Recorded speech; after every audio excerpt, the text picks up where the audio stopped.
Words of Sri Aurobindo from the book The Mother, Part 2, Letters on the Mother by Our Lord, Chapter 10, The Mother's Help in Difficulties, page 344, topic The Mother's Occult Action for Answering Calls for Help. Sri Aurobindo says, as to the experience, certainly X call for help did reach the mother, even though all the details she relates in her letter might not have been present to the mother's physical mind. Always calls of this kind are coming to the mother, sometimes 100 close upon each other, and always the answer is given. The occasions are of all kinds, but whatever the need that occasions the call, the force is there to answer it. That is the principle of this action on the occult plane. It is not of the same kind as an ordinary human action and does not need a written or oral communication on the one who calls. An interchange of psychic communication is quite sufficient to set the force at work. At the same time, it is not an impersonal force, and the suggestion of a divine energy that is there ready to answer and satisfy anybody who calls it is not at all relevant here. It is something personal to the mother, and if she had not this power and this kind of action, she wouldn't be able to do her work. But this is quite different from the outside practical working on the material plane, where the methods must necessarily be different, although the occult working and the material working can and do join, and the occult power give to the material working its utmost efficacy. As for the one who is helped, not feeling the force at work, his knowing might help very substantially the effective working, but it need not be indispensable. The effect can be there even if he does not know how the thing is done. For instance, in your work in Calcutta and elsewhere, my help has always been with you, and I don't think it can be said that it was ineffective. But it was of the same occult nature and could have had the same effect even if you had not been conscious in some way that my help was with you. Date 24th March 1949. Question. It was 1 a.m. at night when my brother, in excruciating pain, called me and asked if Sri Aurobindo could heal him. I took out some prasad flowers that were with me and touched the affected part with them. And lo, the pain vanished and he began to recover. I want to know if you were aware of this and heard my prayer.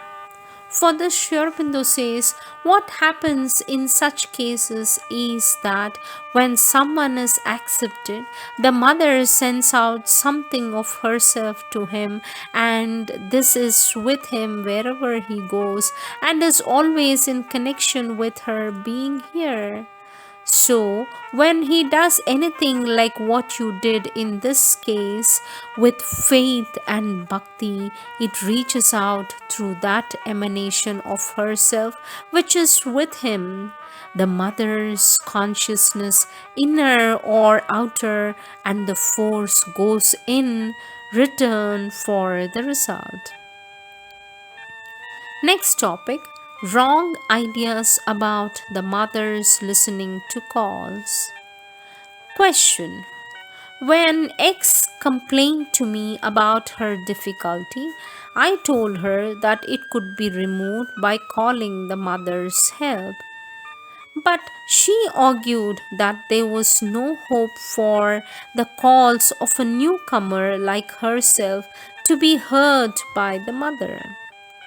There were so many calls from the older and advanced sadhaks that fresh calls from a beginner like herself would be but calls in the wilderness and would go unheard in that clamor. I replied that if the mother does not come in answer to our calls, she must have her reasons. And there can be no doubt that when she comes, she will come to stay. In the meantime, we should have faith and equanimity and prepare the necessary conditions. Possibly she has more important work to do than to act to our bidding. And why should we insist that she should leave that work and attend to us? The mother has never been known to fail in answering when a real call is sent to her straight from the heart, for the very force in the call presupposes her presence. When I told this to X, I felt a strong pressure and vibrations from the center of my forehead downwards between the eyebrows. What is the reason of this? For this, Sri Aurobindo says, X reasonings are not very sound. Yours are better, if not altogether flawless. The mother is not limited by the physical mind, so even if she has more important work to do, that would not in the least stand in the way of her listening to a call from the wilderness or anywhere else. Also, spiritual things do not go by seniority. So why should the claimer of older cases keep her? She can be and is with all who need her.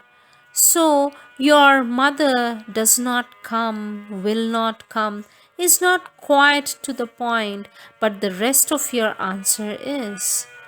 Mother is there even now and working in you. It is only the inner vision and feeling that are not open so that you cannot see or feel her. What came down to the center of the forehead was the answer. Let us say the touch of the mother's presence, her consciousness, her force working on you to open the center of the inner mind, inner will, the inner vision. And when that opens, one begins to see and know what is to the physical eye invisible and to the surface mind unknowable. Date 11th October 1935. Next topic, unfailing help and protection. Sri Aurobindo says, the experience you had of the power of the name and the protection is that of everyone who has used it with the same faith and reliance. To those who call from the heart for the protection, it cannot fail. Do not allow any outward circumstances to shake the faith in you, for nothing gives greater strength than this faith to go through and arrive at the goal. Knowledge and tapasya, whatever their force, have a less sustaining power. Faith is the strongest staff for the journey. The protection is there over you and the watchful love of the mother. Rely upon it and let your being open more and more to it.